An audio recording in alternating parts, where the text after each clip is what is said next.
restauración. La vamos a retirar del modelo, del empaque que nos trae el laboratorio y la vamos a inspeccionar visualmente, ojalá con magnificación. Paso número 2, bueno, ¿qué vamos a observar ahí? Que esté limpia, que no tenga residuos, que no tenga manchas, que no tenga pelusa del algodón que le ponen, no sé por qué, que no tenga contaminantes como detritos de yeso, como detritos de capa de reacción, en el caso de disilicato de litio o IMAX, ya casi muy pocos colocan IMAX, están utilizando mucho disilicato de litio genérico, coreano en su mayoría, que no es malo, pero no es como el original. Y hay algo que se llama capa de reacción, que en el IMAX es una capa blancuzca que se ve en el intaglio de la restauración. ¿Todos saben lo que es intaglio? El intaglio es la parte interna de la restauración. Y si hay un intaglio, hay un extaglio, la parte externa de la restauración. El extaglio es pulido, la parte interna es áspera, mate. Entonces la inspección visual es muy importante. Número 2, transluminación o transiluminación. Eso lo pueden hacer con una lámpara de fotocurado de gama baja. Para eso sirven esas lámparas de fotocurado, para transiluminar. Porque lo que necesitan es una fuente de luz que contraste, que no les vaya a dañar el ojo. Como no tienen la cantidad de lúmenes necesarias, no les va a dañar el ojo. Y ustedes van a poder ver si existen grietas o líneas de fractura de esa estructura. ¿Sí? No estoy hablando de metal cerámica, estoy hablando de restauraciones libres de metal. Ahí hay dos materiales genéricos, los polímeros y las cerámicas. Y ambos pueden tener líneas de fractura. Eso, una evaluación preliminar. La otra evaluación es en el modelo. ¿Está llegando la corona a la línea de terminación en el modelo? Desde que surgió la odontología digital y ustedes se van por el camino de la odontología convencional y toman una impresión con material convencional de silicona, lo mandan al laboratorio sin vaciar, el laboratorio lo va a vaciar y lo va a digitalizar. ¿Por qué? Porque es más práctico, es más fácil hacer los flujos digitales. Y entonces ese vaciado lo troquelan y todo, hacen la simulación y se lo mandan, pero la corona nunca fue probada en ese troquel. ¿Me van siguiendo? Nunca fue probada en ese troquel, porque la manufactura fue totalmente digital. Eso lo descubrí la semana pasada con un laboratorio, con un estudiante. No bajaba en el paciente, no asentaba en el paciente, no ajustaba en el paciente, y le digo, alcanzame por favor tu modelo maestro, tu modelo de trabajo. El modelo muy bonito, troquelado, montado en un oclusor, y era un puente con extremo distal. No debería estar montado en un oclusor, debería estar montado en un articulador, pero bueno, vamos a evaluarlo. No ajustaba. Eso de inmediato me hizo pensar que nunca se utilizó el modelo maestro como una prueba. Ahora, si la corona viene en el modelo maestro o viene en un modelo impreso asentada allí, nos da un poquito más de certeza de que ajusta sobre esa restauración, sobre ese modelo. Y el modelo para mí es el paciente. ¿De acuerdo? Para mí y para todos ustedes. Nos da un poquito más de certeza. Y entonces voy a evaluar que efectivamente la corona ajuste en los 360 grados de la línea de terminación. O que la incrustación ajuste en todo el contorno del cabo superficial de la preparación que hemos realizado. Eso como número 1 en la segunda etapa. La primera etapa es inspección visual y transiluminación.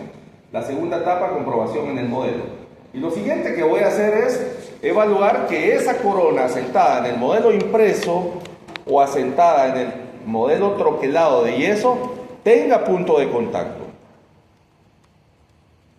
Muy bien, y eso lo hago desde que me lo entregan del laboratorio. No, llega el laboratorio, ¡ay, qué bueno, ya vino! Y lo voy a guardar a mi locker. De una vez ahí, espérenme un momentito por favor al mensajero. Lo abren ahí observan que llega intacto, tal vez no andan la lámpara de fotocurado, pero al menos se dan cuenta que no llega fracturada, porque ellos andan en moto, se les caen los paquetes, N cantidad de variables. Y todas esas cosas cuestan mucho. Hacer una corona cuesta mucho, es mucho tiempo, aunque sea un flujo digital. Vamos a experimentarlo, ojalá un par de laboratorios en donde vamos a hacer diseño digital y van a llegar ustedes a esa conclusión. No es fácil hacer odontología restauradora, al menos bien hecha. No lo es. Pero les quiero contar que el mismo tiempo que lleva a hacer una restauración mal hecha, lleva el mismo tiempo a hacer una bien hecha. Entonces yo no entiendo por qué lo hacen mal hecho. Igual hay que abrir una computadora, hay que tener un software, hay que tener conocimientos, hay que invertirse, hay que sentarse, hay que revisar. Ok. El siguiente nivel de esa segunda etapa es la oclusión.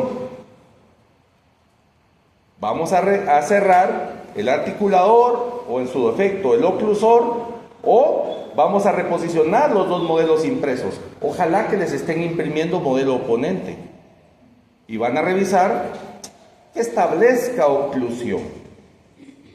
Y ahí hay tres posibilidades. Número uno, que no establezca oclusión. Eso quiere decir que esté en infraoclusión. Número dos, que establezca oclusión. Y número tres, que esté en supraoclusión y que la corona esté tan grande que todo lo demás, o al menos las dos piezas vecinas, no pegan. Ahora, ¿alguna vez les explicamos esto en PPF? Qué mal curso, ¿verdad? Vaya que me salí. No. Soy corresponsable. Esto es lo que se explica en laboratorio. Espero que los que estuvieron conmigo se los haya explicado. Porque es la odontología del día a día. Ahora sí puedo citar a mi paciente. ¿Y qué es lo que voy a revisar en el paciente? La parte de inspección visual pasa al siguiente nivel: desinfección de la corona. Ustedes no saben por cuántos dedos o por cuántas manos pasa esa corona en el laboratorio. Y ustedes no saben por dónde pasan todos esos dedos y esas manos. Entonces, jamás agarren una corona del modelo sin haber pasado todo esto y se la pongan al paciente directo en la boca. Por favor, ¿de qué sirve esterilizar todo si van a hacer eso? Entonces agarren su spray de Z7 o Z no sé qué, un desinfectante, ojalá que tengan ahí, pues, saquen todo ese montón de cosas de la clínica y tengan un spray o tengan unas wipes o alcohol o agua y jabón, cepillo. Ya pasó toda la prueba, ahora sí la vamos a probar. ¿Y qué es lo que vamos a probar en el paciente? Lo mismo. Primero, que la corona caiga o ajuste hasta la línea de terminación. Si es una incrustación o si es una... Estamos hablando de odontología indirecta, ¿verdad? Se construyó en el laboratorio. Pregunta número 1. ¿Cuáles son los factores que impiden el ajuste de esa corona en la primera prueba? Alguien que levante la mano. Usted no, doctora Vargas. Gracias. Ya participó la vez pasada.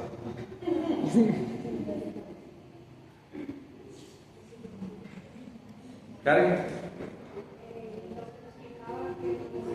¿Puede el volumen, por favor?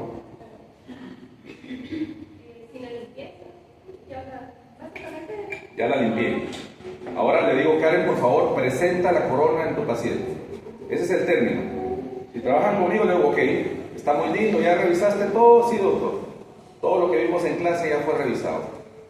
¿Está satisfecha o satisfecho con el trabajo? Sí. Ahora, por favor, presenta la corona o preséntame la corona en el paciente.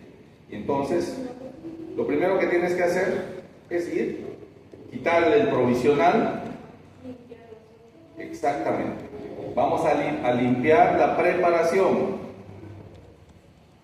No deben de haber detritos de cemento temporal. Ahora, ¿cómo limpian ustedes la preparación? Es que mundo y los libros dicen, paso número tal, limpieza de la preparación. Cuanto más confianza les tenga, más malas palabras voy a decir. La preparación. Yo tengo un airflow con carbonato de calcio, con partículas esféricas controladas para limpiar la preparación eficaz y rápidamente. ¿En esa clínica? No. Entonces, ¿cómo limpio la preparación? Podría con bicarbonato y cepillo de profi también. Cualquier polvo que produzca abrasión superficial. Puede ser bicarbonato, puede ser piedra pómez. Si se va un poquito más arriba, existe un material que se llama Concepsis Scrub. Lo vende Ultradent. Es una pasta verde que contiene partículas de limpieza a base de piedra pómez. Viene un líquido verde con piedra pómez. Y entonces están limpiando y están desinfectando. O al menos, sí, desinfectando sería la palabra. Concepsis Scrub. Lo aplican a la copa de hule y limpian la preparación. Aún así, lavan, inspeccionan, ojalá con magnificación. Y si hay detritos, deben ser eliminados. Agarran una cucharilla endodóntica de marca Hugh Freedy o una cucharilla del kit Sutter, que en operatoria me imagino que se los pidieron y que ya no sirve para nada. Bueno, sí sirve, pero las dos cucharillas son muy finas y mecánicamente retiran ese detrito, principalmente sobre la línea de terminación.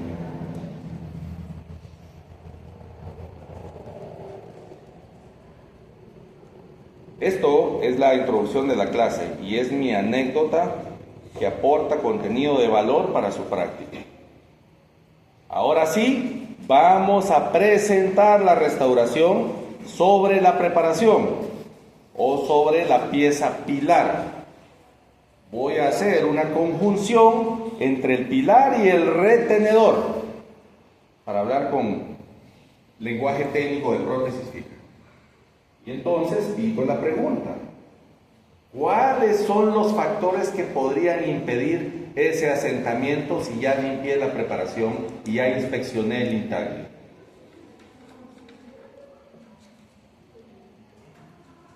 ¿Cuáles son? ¿Qué se les ocurre? ¿Qué han vivido ustedes? ¿Qué experiencia tienen? ¿Qué les han contado? ¿Qué les han dicho? Por lo menos cuando hacíamos incrustaciones y no bajaba la incrustación que teníamos en el paciente, o en este caso el punto, era porque no estaban expulsivos los cortes, nos decía la doctora. Pero... Ok, ¿y qué hacían? ¿Cómo sabían que no estaban expulsivos los cortes? ¿Por qué te aprobaron la preparación para construir la incrustación si no estaban expulsivos los cortes? Digamos que tienes una buena preparación. Estoy asumiendo que ya todo eso... Sí. ¿Cuál sería el elemento?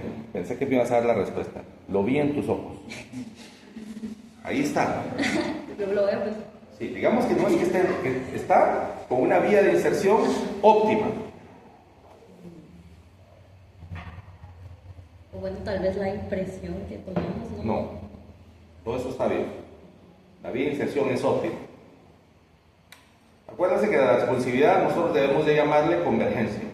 Y la convergencia se talla basado en la presa con la que vamos a atacar, y con eso diseñamos la vía de inserción. Hemos hablado de la importancia de la vía de inserción en restauraciones indirectas. Pero ¿cuál sería el elemento que impide? Vamos a probar. Pasan ustedes 5, 10, 15 minutos y no encuentran dónde, se paran y van ahí al doctor de León, que está comiendo M en la oficina, así le llamo yo, a perder el tiempo,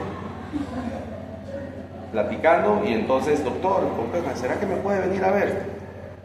Doctor, necesito que me venga a ver, por favor. Es lo que tenemos que hacer. Conmigo no hay ningún problema en eso. Vamos a ver. Y entonces les voy a preguntar, esta es la respuesta: ¿ya revisaste los puntos de contacto?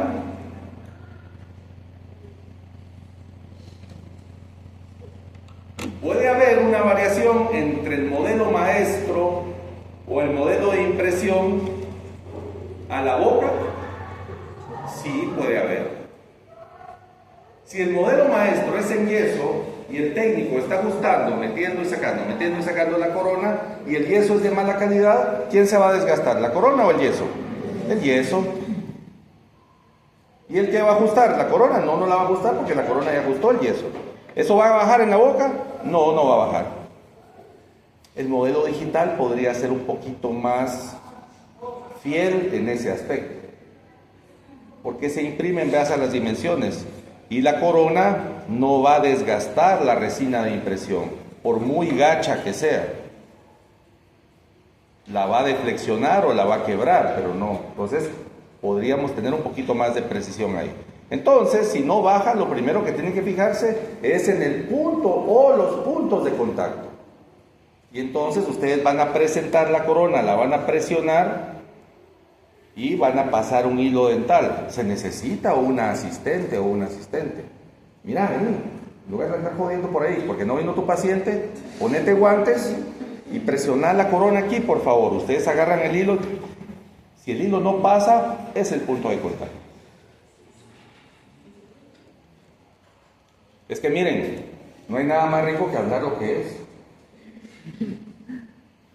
¿Sí? La verdad nos hará libres. Y entonces, ¿qué vamos a hacer? Es el punto de contacto. ¿Qué vamos a hacer? Oigan, ustedes hacen odontología. No responden nada. ¿Qué está pasando? ¿Qué está pasando? Ah, necesitan hacer más clínica. Métanme a la clínica. Todo esto que estoy hablando aquí lo van a vivir y no se les va a olvidar jamás cuando hagan sus casos. Eso es lo maravilloso, cuando llegan a la práctica. Entonces lo que yo hago es retarlos y prepararlos para cuando llegue el momento y darles herramientas para que sean mejores. Entonces necesito que hagan clínica. Ustedes lo necesitan más que yo, por favor. Ahora, si tengo que ajustar un punto de contacto, ¿cómo lo voy a ajustar? Condiciones preliminares. Tengo el instrumental para ajustar un punto de contacto de una restauración de disilicato de litio o una restauración de metal cerámica que ha sido brindada con porcelana feldespática, o para manipular circonia, porque la corona es de circonia, o para el polímero fresado con el que hice mi incrustación. ¿Lo tengo? ¿Qué tienen para ajustar el punto de contacto?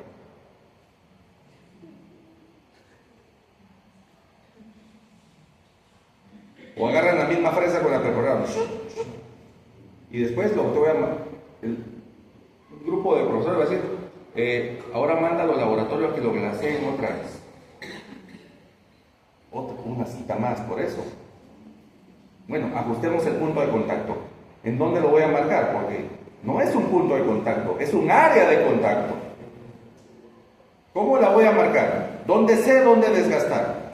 Ya tengo el instrumental. Voy a desgastar. ¿En dónde desgasto? ¿Con qué lo marco?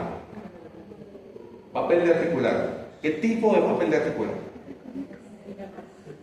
Hay diferentes tipos, diferentes calibres, diferentes colores, diferentes tintes y materiales. Ahorita llamémosle papel de articular. El que dan en la facultad. ¿Quieren un buen papel de articular? GC. Y lo venden en rodito en Gil, no siempre lo traen. Ese es un buen papel de articular. Si compran el rodito les va a durar toda la carrera y unos años de práctica privada. AcuFilm se llama, AcuFilm. AcuFilm 2 en realidad, de GC. En un tarrito blanco de plástico que tiene una etiqueta roja con negro en la parte de superficie. Entonces, vamos a probar el punto de contacto. Vamos a marcar el área de contacto. Por favor, pásame tu pinza para papel de articular. Porque me lo pasan así con los dedos, ¿no? No, por favor, pon el papel sobre la pinza de papel de articular.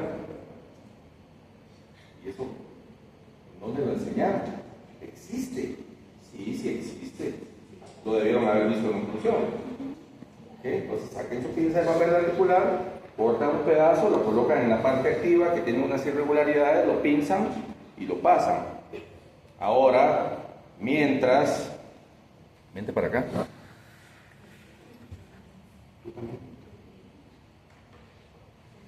A ver. Diente mesial, corona. Aquí está. Entonces, este es el papel de articular. Entonces, alguien tiene que meter el papel de articular mientras otra persona está bajando la corona. Uno solo no lo puede hacer. O meten el papelito aquí, lo dejan ahí, y entonces ustedes mismos vienen y bajan, y va a llegar hasta el punto que antes habían verificado. Lo retiran y aquí queda la marca. Me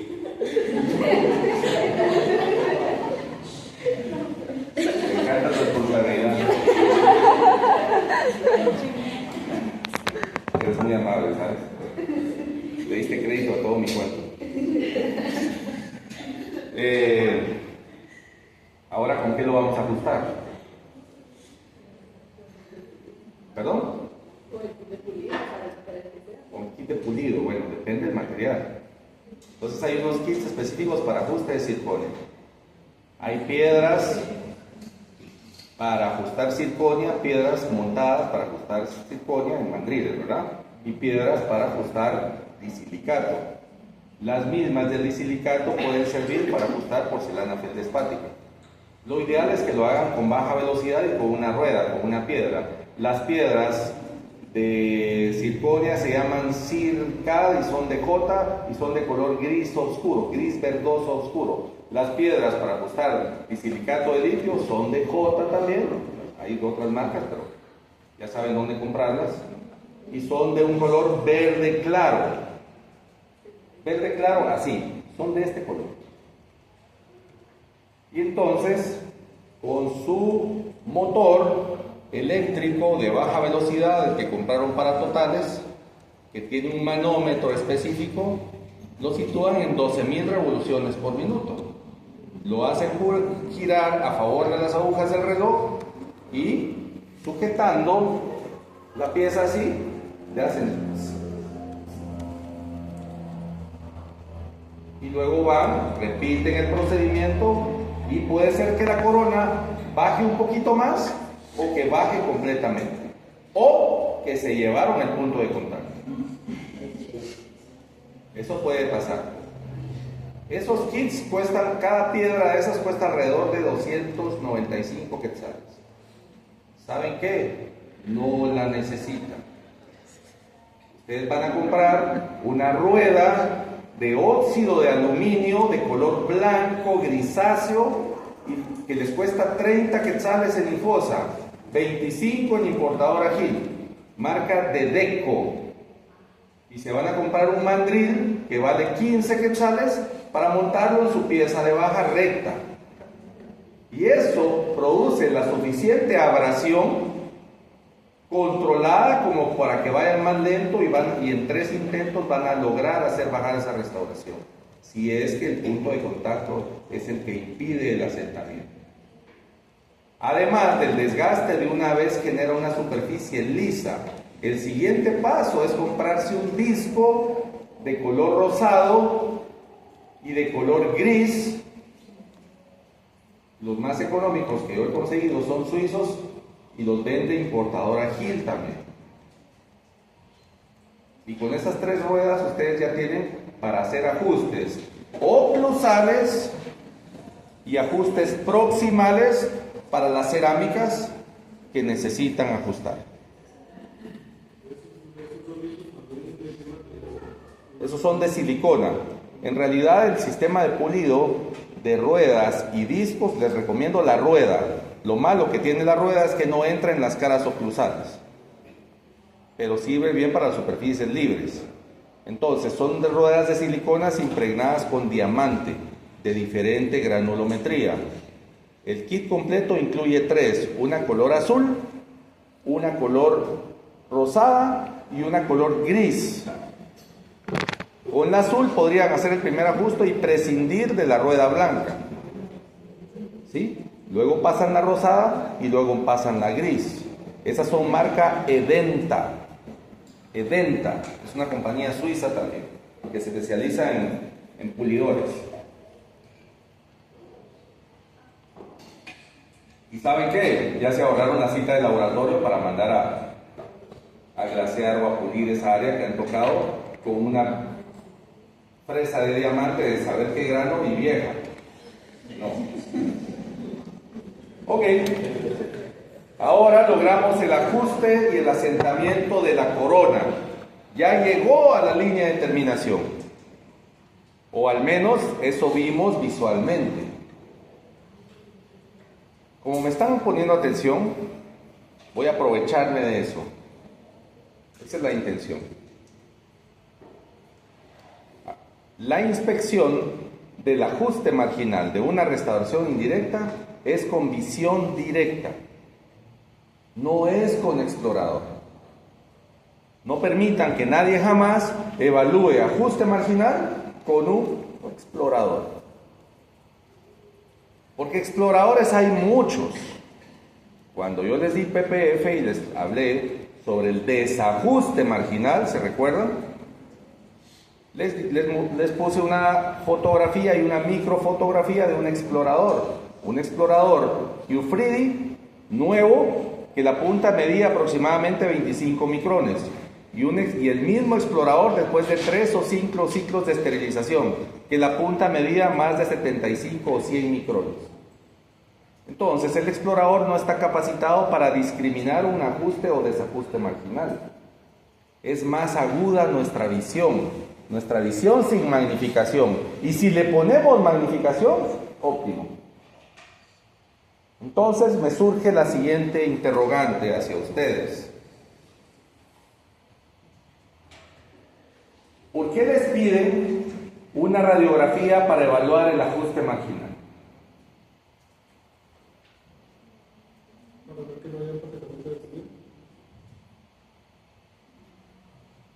¿Y la comida se ve en la radiografía? No, pero se ve un desajuste marginal donde pueda ver como socavados por sí. ¿En qué zona? ¿En bucal o en lingual? O distal y mesial. La radiografía podría tener algún grado de utilidad para evaluar la proximidad, entre paréntesis y comillas, ajuste en las zonas proximales. Pero una restauración indirecta tiene toda una línea de determinación, todo un contorno. No es la radiografía el método validado para poder evaluar un ajuste marginal, es su inspección. Por eso los pasos del troquel, del modelo impreso y de la magnificación en boca son más importantes. ¿Saben para qué sirve la radiografía? Además de para nada. Para que les valga, exactamente. Qué estupidez, ¿verdad? Sí. Para que les valga, porque necesitamos administrativamente hacer constar, ojo, junta directiva, hacer constar que efectivamente el requisito está ahí. Pero ¿cuánto estudiante no ha chafeado la entrega de un requisito solo con la prueba de bizcocho y el paciente se le desapareció y siempre tiene un cuate que le firma? Entonces las radiografías no sirven ni para hacer constar nada. Por favor no lo hagan porque se deben al paciente, no al sistema. Ustedes se deben a su paciente y a su prestigio profesional y su conciencia y su ética y todo. Por eso lo digo, no al sistema. Entonces la radiografía no sirve para nada, es la inspección visual. Ok, ya sentó, ahora voy a confirmar que entonces no voy a agarrar el explorador, voy a agarrar un portaplásticos ancho gacho. Para eso sí sirve, porque tiene una hoja tan grande que y tan roma que la coloco y deflexiono ligeramente la encía para poder ver los márgenes si están intracreviculares. Mientras tanto estoy sosteniendo la corona cuando hago eso y miro, uy, qué buen ajuste. Voy a poner mi espejo, hago lo mismo del otro lado, ya está. En proximal, a saber, tomo la radiografía para evaluar la proximidad. ¿Sí? ¿Me van siguiendo? ¿Está claro? ¿Les está resultando útil la información? Ok. ¿Lo ven? No, es que el explorador, por lo que te comenté de las micras, no, lo que vas a evaluar con el explorador es un sobrecontorno. Es un sobrecontorno. Vean esto. Aquí está la línea de terminación, la pared axial. Aquí está la otra línea de terminación. Ok. Y entonces, se supone que la restauración debería partir acá. Pero generalmente, muchas restauraciones tienen esto. Un sobrecontorno. Acá, cero sobrecontorno. Y acá, tengo un sobrecontorno horizontal positivo. ¿Sí? Todo buen hombre que se respete después de los 40 años tiene un sobrecontorno horizontal positivo.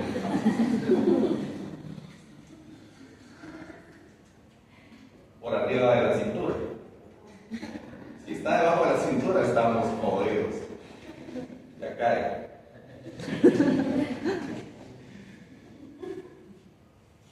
Entonces, este sobrecontorno, si vos agarras el explorador y haces ese movimiento de abajo hacia arriba, como mucho les gusta evaluar el desajuste, vas a sentir una grava y te puede crear una sensación de desajuste. Y entonces vas a empezar a meter el explorador, aquí traba, te va a decir el instructor, de vieja guardia, vieja escuela, etc. Aquí traba. Anda a tomar una radiografía, pero si está acá, ¿qué voy a ver? Nada. Vaya, doctor, vas a tomar la radiografía ya sabiendo que sirve para nada.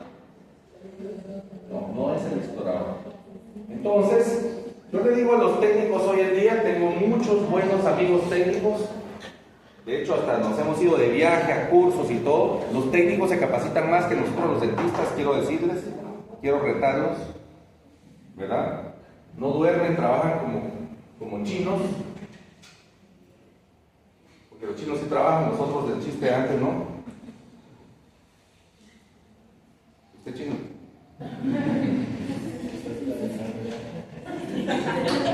Y tienen tiempo para su familia y tienen tiempo para viajes de capacitación. Entonces yo les digo, miren muchachos, ya que estamos aquí en este lugar magnífico, bla bla bla, y me siento con ellos y les digo, ¿por qué están imprimiendo esos troquelitos? Ah, no, doctor, por presentación, porque estamos mandando la corona y a los clientes les gustan. Sí, pero ¿qué utilidad práctica tiene? Pues ya se ponen serios, ¿verdad? ¿Cómo así? Mira, y esos oclusores que se mueven para todos lados en un puente que está cortado en el extremo distal, el modelo es más pesado que el oclusor, entonces no puedo evaluar oclusión. El puente está puesto, pero no sé si está en supraoclusión o está en infraoclusión, no puedo, no sirve para nada, por eso hay que montar en articulador. Ahora, distinto es si ustedes, les digo, imprimen el modelo superior, el inferior, con una resina específica de modelos que tiene cierta rigidez y alta precisión, alta resistencia, e imprimen de una vez el articulador del sistema que están utilizando en el software. Y entonces el modelo mismo sirve como articulador. Además, cuando uno imprime un modelo digital, debe imprimir un modelo o un dado tipo Geller. ¿Los conocen? Es que el troquel sale del modelo, como cuando se colocaban los pines en el yeso. Un dado tipo Geller sale el troquel con la preparación. Entonces yo saco el dadito y con mis manos agarro la corona y le doy vuelta. Digo, qué buen ajuste marginal. Seguramente así va a quedar en boca. Y cuando el laboratorio sigue esos procesos, créanme, con seguridad, las restauraciones ajustan marginalmente o desajustan en ese rango de tolerancia. Lo que está reportado para coronas y puentes de metal cerámica es una apertura de 120 micras para aleaciones base, eso es níquel cromo.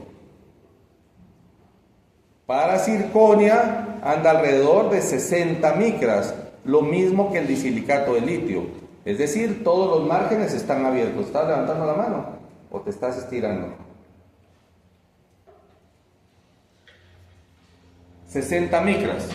Por eso es que yo les digo, no hablo de ajuste marginal, hablo de desajuste marginal. Pero si el desajuste está alrededor de 200 micras, eso sí ya está complejo. Para eso sirve el cemento. No me voy a ir por ahí, pero el día de hoy quería hablarles de eso porque me tocó un caso en la clínica en donde el puente de 3 unidades de pieza 31 a 29 no ajustaba. Y entonces revisamos punto de contacto, no era el punto de contacto.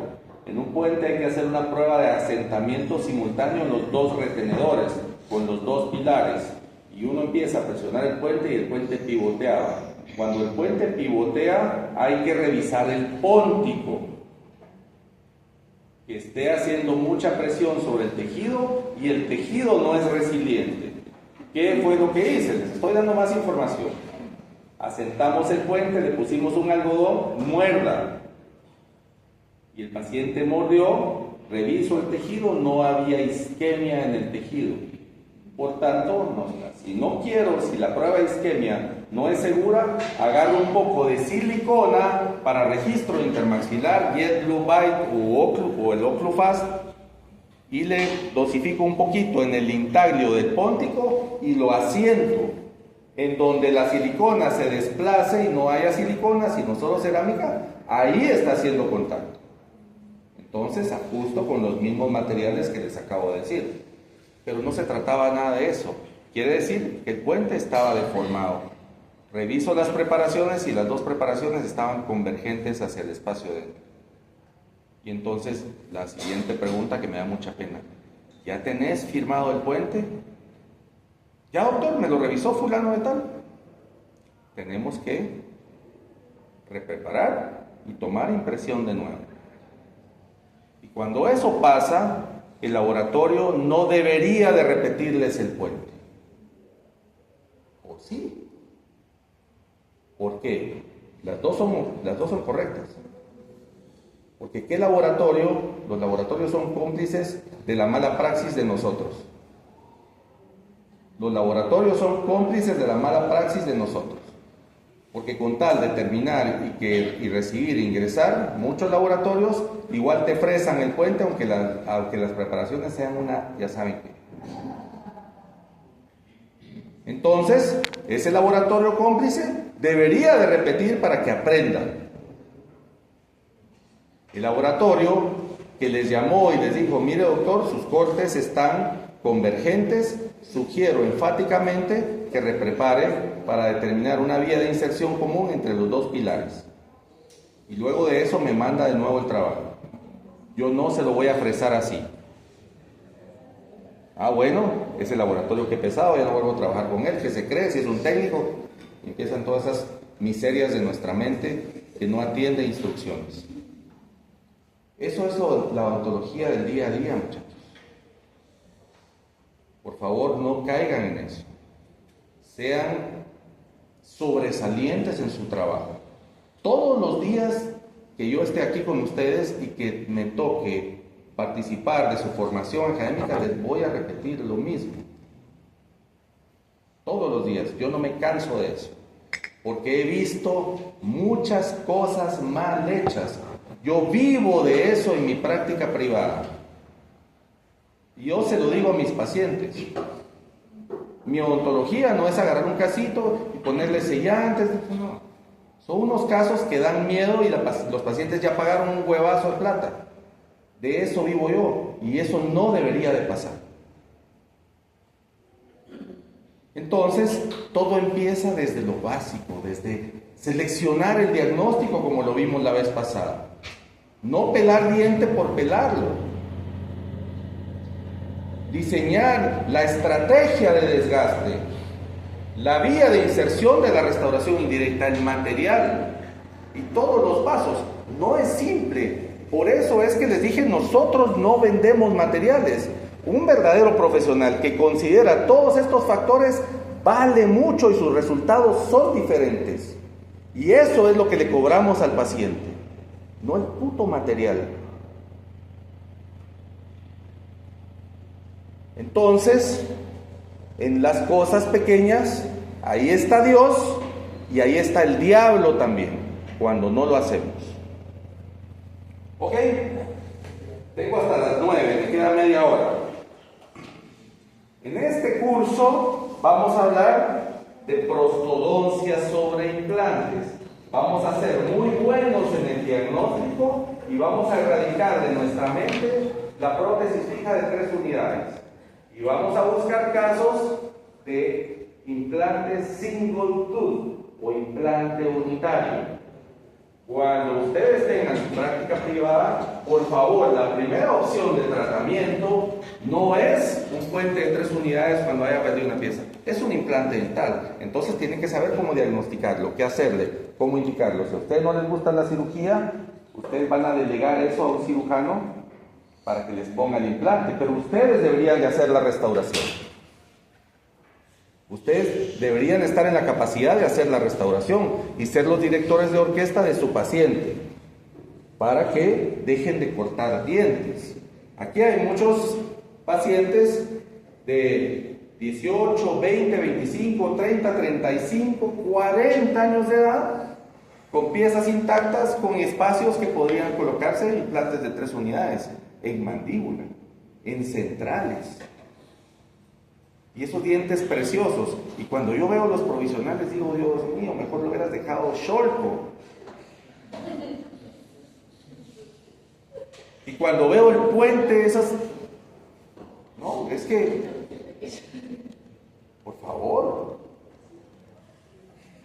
Ok, entonces, esta es Lupita. ¿Se recuerdan? Hablamos un poco del sorteo hueso, les mostré la periodontitis apical, como la tomografía, una buena tomografía, no la que tenemos aquí, logra extraer y diferenciar los tejidos calcificados, ¿verdad? Este no es una tomografía mía, esta es una tomografía de un aparato Carestream que teníamos ahí un convenio con la Facultad de Odontología de la Amaro. Luego trajeron el nuestro, un aparato italiano de segunda mano. Bueno, ustedes ven unas tomografías de acá y quieren diagnosticar una fractura. No, les digo, por favor hagan un FOB endodóntico, un FOB de 5x5, no saben. O hagan un FOB de 9x9, no, aquí solo, y por favor pónganlo en HD, no, ese solo se toma en no sé qué. Ah, bueno. Y entonces les estoy mostrando una tomografía porque el mejor escenario para reponer una pieza dental es el momento en el que el paciente va a perder la pieza dental. A eso se le llama implante inmediato o implante en alveolo post-extracción. Los dos son sinónimos. La mayoría de casos son cuando el paciente ya ha perdido el diente o la muela, ese espacio ya cicatrizó, ya hubo un proceso de remodelación o de reabsorción y nos llega el caso y tenemos ese dilema, puente de 3 unidades o implante. A ese implante que vamos a colocar en este segundo escenario se le llama implante tardío. Implante inmediato a un extremo, el extremo ideal, el escenario ideal. Y el escenario no tan ideal o desfavorable, implante tardío. ¿Por qué desfavorable? Porque ya ha ocurrido reabsorción. Y el implante necesita un volumen importante y favorable de hueso y de encía para poder sobrevivir a largo plazo y en primera instancia para poder verse bien. Hay escenarios donde hay tanta reabsorción, insisten en colocar el implante y el diente se ve espantosamente mal. Sí, muy implante, muy buena marca, muy linda la tecnología y todo, pero el resultado está mal, entonces está mal. Lo que se ve bien está bien, lo que no se ve bien está mal. Es un caso donde hay que injertar. Para no saturarlos con información, este caso es muy ilustrativo, el de Lupita, porque es un escenario ideal. El mejor resultado lo vamos a obtener cuando el paciente, la pieza está indicada para extracción, pero nosotros decidimos cómo lo vamos a extraer y cuándo lo vamos a extraer. Y qué materiales complementarios vamos a utilizar para que le robe yo este juguito de avena y ella no se dé cuenta. Yo vaya corriendo, agarro un poquito de cera para pulir pisos, se lo cuartee con agua y se lo pongo ahí y ella no se dio cuenta. Eso quiere decir que el mejor escenario es cuando yo saco el diente y le meto el implante y el cuerpo no se dio cuenta. No hay proceso de reabsorción o la reabsorción es mínima. Pues este es el caso. Este es el diagnóstico del hospital. Ustedes la tienen muy presente. Simplificado. Diagnóstico, etiología. Esto es lo que está haciendo pesar el tratamiento. Nos vamos a focalizar en el diente. Vieron que hay múltiples restauraciones de amalgama, pues algunas que están deficientes y o desajustadas. Y Lupita tenía malposición dentaria. Este es el plan de tratamiento. Lo hemos dividido en base a los focos de atención del diagnóstico: estética, función, estructura, biología. Y empezamos al revés. Primero la biología, eliminando el foco de infección. En la etapa estructural vamos a centrar todo lo que sustituya las estructuras perdidas. Si es un diente que se fracturó y se decapitó y aún tiene ferrur, en la etapa estructural iría el poste de fibra de vidrio y el muñón de resina y después la corona. En este caso, si vamos a hacer una extracción, en la etapa estructural va el implante. Noten que estoy planificando un injerto de hueso y de una vez la restauración provisional inmediata sobre un tornillo de cicatrización. Es decir, esta paciente va a perder el diente, se lo voy a sacar, le voy a colocar el implante, la voy a injertar de hueso y le voy a colocar un diente provisional de una vez atornillado a ese implante.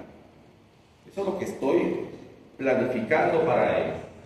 Y luego la fase funcional y estética no tiene ninguna separación, porque cuando yo establezco la función es el tamaño, forma y posición de la restauración.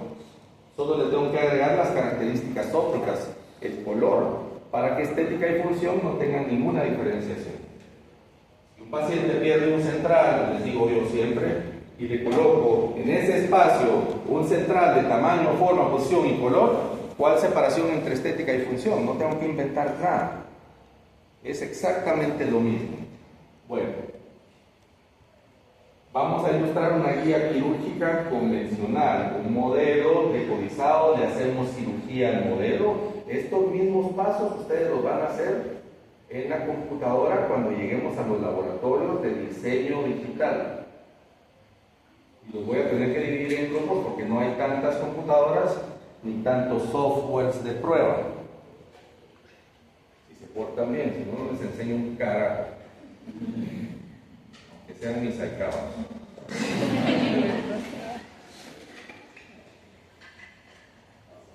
Después van a ir a pagar un curso de $1,500 por 2 días y van a aprender más o menos. Ok, lo tricodizamos, esto ya no se hace en digital, pero aquí están las bases. Esto lo deberían de aprender así en prótesis removible. Ya van a ver que los de prótesis removible tienen unas fotos así bien lindas para enseñarles la tricodización y todo eso. Ya lo van a ver. Entonces, paralelizamos el modelo, ponemos las marcas de la tripodización, marcamos la bisectriz de las dos piezas vecinas, y aquí esta raya indica la inclinación antero-posterior y la raya posterior indica la inclinación bucolingual. ¿Ya vieron eso, removido? Ok. Entonces no les estoy diciendo nada, ¿no? Con un transportador voy a medir los ángulos de la vía de inserción que extraje de la tomografía. Observen ustedes que la pieza, este es un alveolo tipo 1. Toda esa información se las voy a dar más adelante. Ahorita solo quiero sensibilizarlos y preparar el terreno para que después lo aprendan a hacer. Un alveolo tipo 1 es esa raíz que está pegado a la tabla vestibular. El 80% de los pacientes presentan un alveolo tipo 1, gracias a Dios. Eso quiere decir que la raíz está pegada a la tabla bucal. ¿Por qué gracias a Dios? Porque yo tengo hueso disponible por detrás de ese alveolo. Antes, cuando se empezaban a hacer los implantes inmediatos o implantes en alveolos post-extracción, decían los primeros o los pioneros, hay que colocar el implante en el alveolo porque es lo natural. Y todos esos implantes se empezaron a perder. Porque el implante carecía de estabilidad primaria. Se anclaba un poquito aquí en palatino y se quedaba muy próximo a la tabla vestibular. Esa tabla vestibular sin irrigación se reabsorbía y se perdía el implante. Palabras claves: tabla vestibular, irrigación. Está estudiado que la presencia de la tabla vestibular es altamente dependiendo al biotipo periodontal, es mejor en biotipo grueso que en biotipo fino, y al ligamento periodontal del diente. Si yo extraigo el diente, ya le resté nutrición a esa tabla vestibular. Y si yo levanto un colgajo, ya le resté el otro 30% de nutrición a esa tabla vestibular. ¿Y el otro 30% de dónde proviene? De la medular. ¿Cuál medular en una tabla vestibular? La tabla vestibular interdental tiene medular, pero la tabla bucal del alveolo no tiene medular. Entonces dependo de la nutrición del ligamento periodontal y del periósteo de la encía que está encima. Por eso es que los biotipos gruesos dan mejores resultados, porque tienen mejor adhesión y más protección a esta tabla vestibular. Vean todo el énfasis que le di a la tabla vestibular. ¿Por qué? Porque no existe estética blanca sin estética rosa. Fue otro postulado categórico. Si yo no cuido la parte periodontal, futura parte periimplantar, se me va a ver un dientón horrible. Y entonces, ¿para qué tanta cosa con implantes dentales si no va a aparecer diente? Continúo con el proceso del encerado de diagnóstico, construyo un templete, una guía de acrílico con la forma. Y aquí la característica más importante del encerado de diagnóstico es la transferibilidad de la información. ¿Qué información en específico? El cenit de la futura restauración. El cenit de la futura restauración está aquí, en el cenit de esta guía quirúrgica. Todo lo demás está sostenido sobre los dientes, pero aquí conservo la forma del premolar que proviene desde el encerado de diagnóstico. A continuación, ya con el modelo perforado y con una máquina que se llama milling machine o máquina de pesado de laboratorio, hago una perforación en el yeso y voy a hacerle una cirugía de modelo, utilizando la inclinación que obtuve del paralelizado y de la bisectriz que une los dos dientes o que se proyecta en los dos dientes con orientación radicular del canino y orientación radicular del premolar. Además, ubico la perforación justo al centro del contorno externo del premolar. Por eso es que en modelos iniciales es tan importante que aparezca la arquitectura de la gíngiva y que agarre con el dedo y le unte no solo las caras oclusales, sino le unte toda la parte vestibular y palatina donde está la encía. Porque cuando voy a hacer restauraciones indirectas, empezando desde carillas, incrustaciones, coronas o implantes, El borde libre de la encía sigue siendo mi línea de referencia por excelencia. ¿Se entendió esto? Ok. Con el paralelómetro bajamos un tubo guía que tiene 10 milímetros de longitud y 2 milímetros de luz. A través de este tubo guía voy a llevar la tomografía o radiología y si toda la información es correcta y corroborada, a través de ese tubo guía voy a hacer el fresado para el implante. Ojo, porque acá lo que estoy ilustrando, voy a hacer esto un poquito más arriba.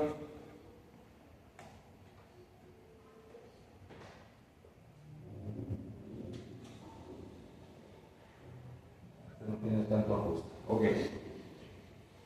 Es que está en el centro, pero la tripodización hace que el fresado entre oblicuo hacia el hueso buscando esta orientación. Porque yo puedo entrar aquí y salir por acá, pero puedo entrar aquí y si mi modelo está inclinado para hacer el fresado, voy a transferir esta información con estas dimensiones y esta angulación específica. Así era como transferíamos la información antes, cuando no teníamos softwares de planificación de implantes.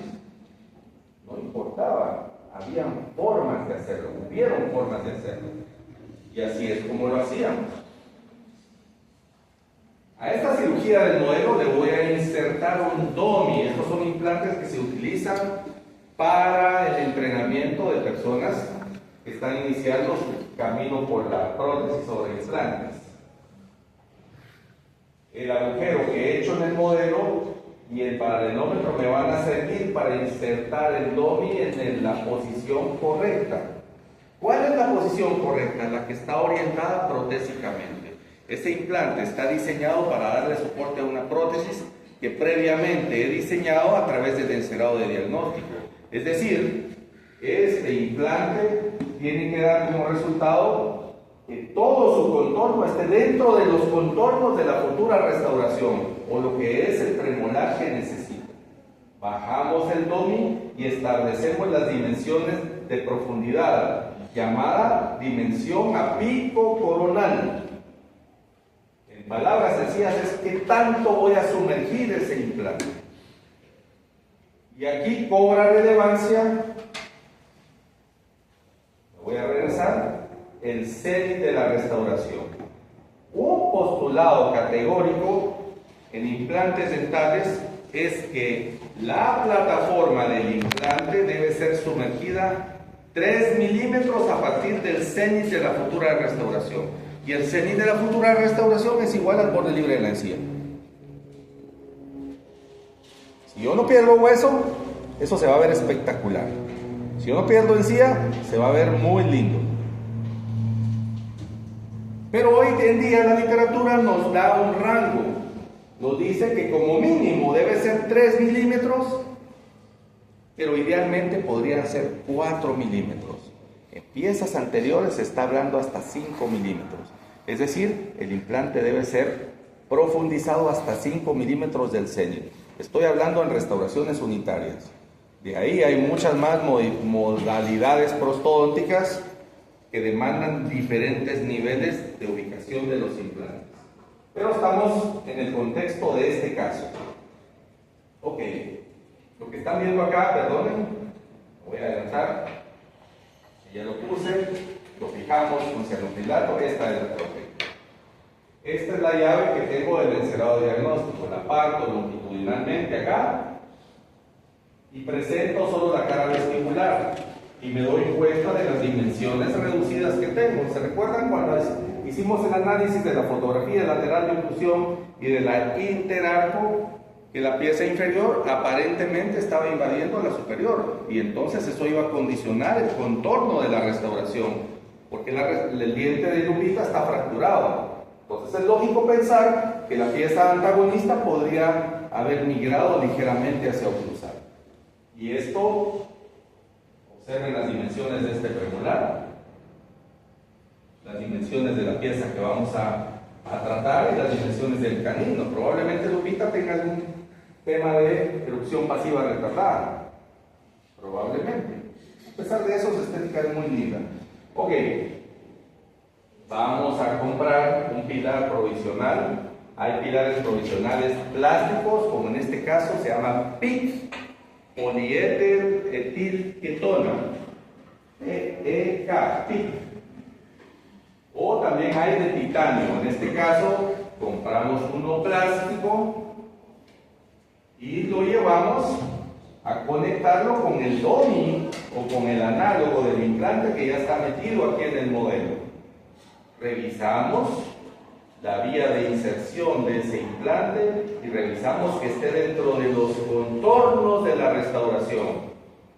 Como tiene 10 milímetros de altura y aquí ustedes ya pueden intuir que anda por 5, tenemos que cortar esto para poder meterle una corona. Lo cortamos. Le agregamos unas rayas con disco para tener retenciones mecánicas adicionales, porque lo que se viene es un material polimérico que puede ser acrílico o bisacrílico o una resina impresa. Estas fotos son viejísimas, estoy hablando del año 2010 probablemente, 2011 a lo sumo. ¿Cómo pasa? Aquí le quitamos la parte cruzal a la llave para ilustrar que el pilar está dentro de los contornos del premolar. Observen. Observen. Desde Palatino. Ok. Vamos a probar la guía en boca. La pieza ya está indicada para extracción. Presentaba una fractura mesiodistal, recidiva de caries, periodontitis apical crónica. Bueno, si alguien quería salvarla, ya no se pudo. Ya se fue. Hacemos un recorte de esto para poder asentar la guía preoperatoriamente, solo como una prueba, porque todo esto se hace indirectamente. No es posible probarlo en el paciente porque todavía está el diente. Y el reto es sacar el diente y colocar el implante. Entonces no podemos tocar el diente. ¿Está claro? Sí, esta es la forma correcta de hacerlo y continúa vigente. Fíjese, doctor, que la pieza está indicada para extracción y necesita un implante. Ah, qué bueno. ¿Te damos el caso? No, pero ya le saqué el diente. Ah. Sí, porque en cirugía me dijeron que no sé qué, y todas esas. Ya está. Porque las interconsultas son así. Ah, lascivo. No, sacáselo ya. Cero planificación. Cero planificación. Cero visión. Pregúntense ustedes por qué será. Si yo estoy en la universidad, aunque no lo haga así en mi clínica, por lo menos debería de aparentar que lo hago bien en mi clínica. Ahora, si eso no les preocupa, yo lo que creo es que no lo están haciendo así. Y en la universidad se supone que es donde debemos hacer la mejor odontología, aunque sea pequeña. Hay grandeza en lo pequeño. En un solo diente hay grandeza. Aquí está el tubo presentado con la guía. Vamos en buena dirección, depende cómo haya puesto el sensor. Podemos ver que se acerca o no, no es tan fiel, pero es como una aproximación, como cuando hacemos ajuste marginal con radiografía. Puede no servir para nada. ¿Ok? En base a esos estudios, determiné que tenía que hacer una reorientación del tubo para tener una zona más favorable. Ahorita van a ver el resultado. Como lo que pretendo es extraer el diente lo menos traumático posible, eso se logra haciendo un movimiento de locación y de rotación de esa raíz, que ya sé que es una sola raíz, entonces está más fácil. Y la locación es única y exclusivamente por palatino, a lo sumo un poquito en proximal. ¿Cuánto es un poquito? Ahí lo están viendo. No me vengo hacia la papila o el cuello. Porque no debo de alterar la arquitectura gingival, porque tengo la estética atravesada en la cabeza. Si yo me meto agresivamente a hacer las técnicas de exodoncia que les enseñan acá, voy a destruir todo este periodo. Sí, saqué el diente, pero me chingué toda la encía. Para tratar de que la pieza no se me fracture, contrario a otras técnicas, infiltré un poquito de resina fluida para que me abrazara o se adhiriera a las paredes y pudiera sacar la raíz completa. Con movimientos de rotación, ojalá con un forceps más delgadito, logramos extraer el diente y preservar la arquitectura gingival. Hacemos detoxificación del alveolo con una cubeta de hueso, raspamos abundantemente.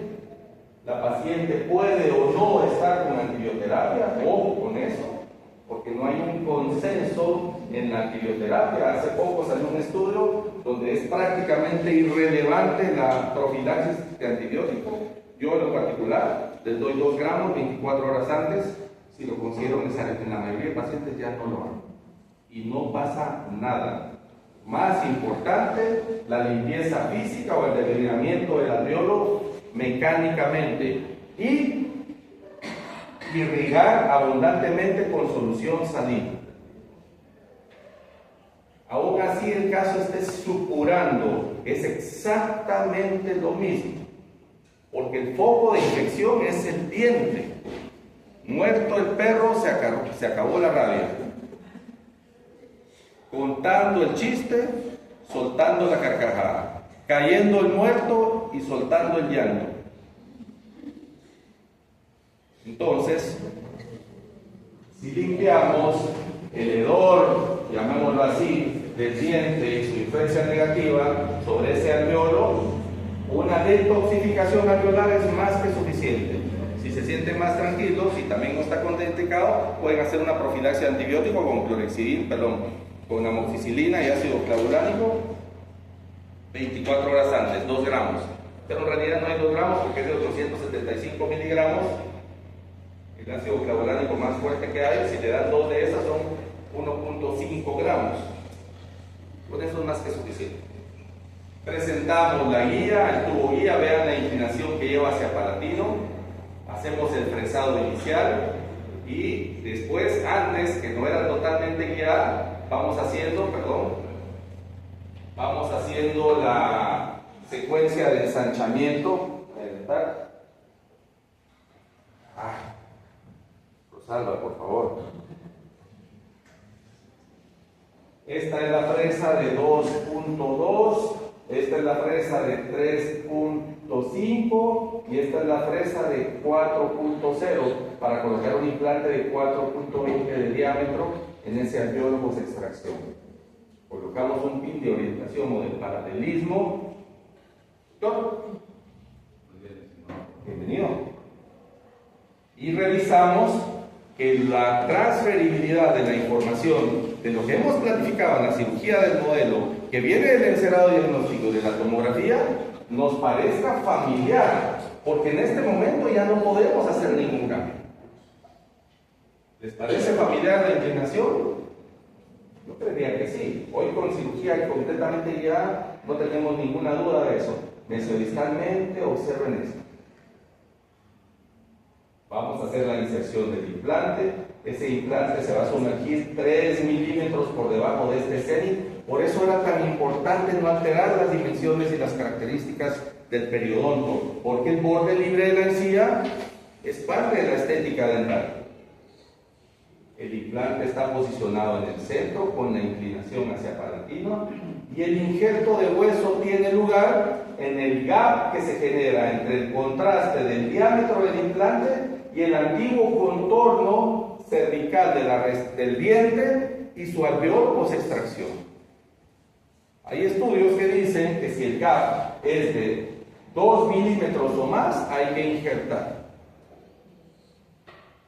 Si es de 2 milímetros o menos, queda a criterio del cirujano o del odontólogo que va a realizar el procedimiento. Colocamos un tornillo tapa, todo esto lo van a aprender. Ahorita solo vayan tratando de digerir y de visualizar algunas cosas. Contornos, posición, tamaño. No me interesan en este momento nombres propios.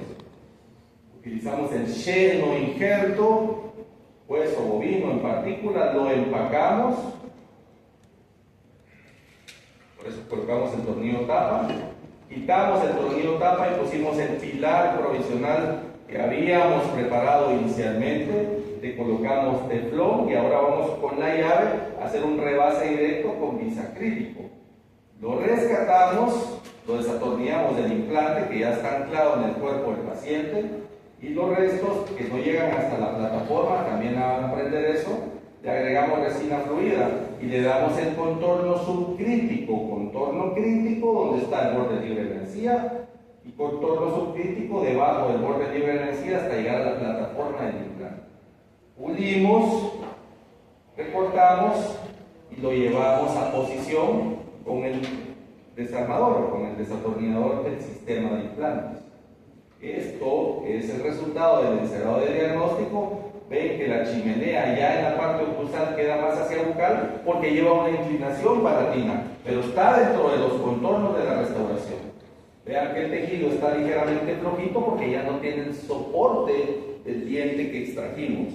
Uno de los retos hoy en día es que el diente no solo tenga el tamaño y la forma, sino el volumen suficiente para darle el soporte a esta encía, que es el borde libre de la encía, que es lo que está por arriba de la cresta alveolar. El soporte de eso se lo da la restauración. Por eso, el mejor escenario es un implante inmediato con un provisional inmediato, para que el cuerpo no se dé cuenta ni en el hueso ni en la encía, y los resultados estéticamente y de osseointegración sean óptimos. Sellamos con teflón, le colocamos resina, pulimos esa resina, radiografía de control, vean que el hueso no llegó hasta abajo, no importa porque esto ya es un defecto contenido. Aquí sí llegamos con el hueso. Esta es la resina fluida, el tornillo de fijación y la resina que sella la chimenea del provisional. Tomografía de control. Observen el hueso, perdón que te estoy tapando, Rosalba. Aquí desde el punto de vista axial. Cuando vean esto no se alarmen porque es un artefacto con la radiodensidad del titanio. Generalmente aparece en esta proyección axial.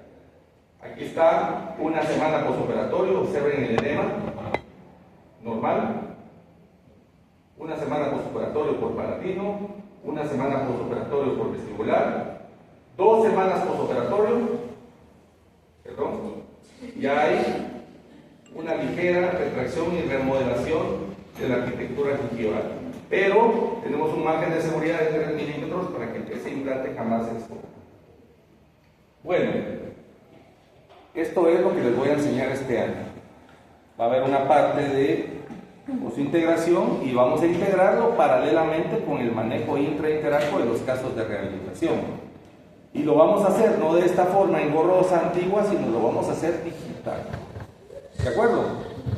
Bueno, ojalá tuviésemos casos reales, y no solo los míos, que podamos documentar previamente para poder presentar y utilizarlos como material y presentarnos o autopresentarnos el progreso de esto. Yo les ayudo con todo, eso ya lo saben, pero no hay mejor forma que aprender haciendo. Por eso es que les digo, ¿cómo? No han puesto una corona. Estoy retando que trabajen más. Bueno chicos, ahora sí, nos vemos la otra semana. Brenda, gracias por recordarme la clase.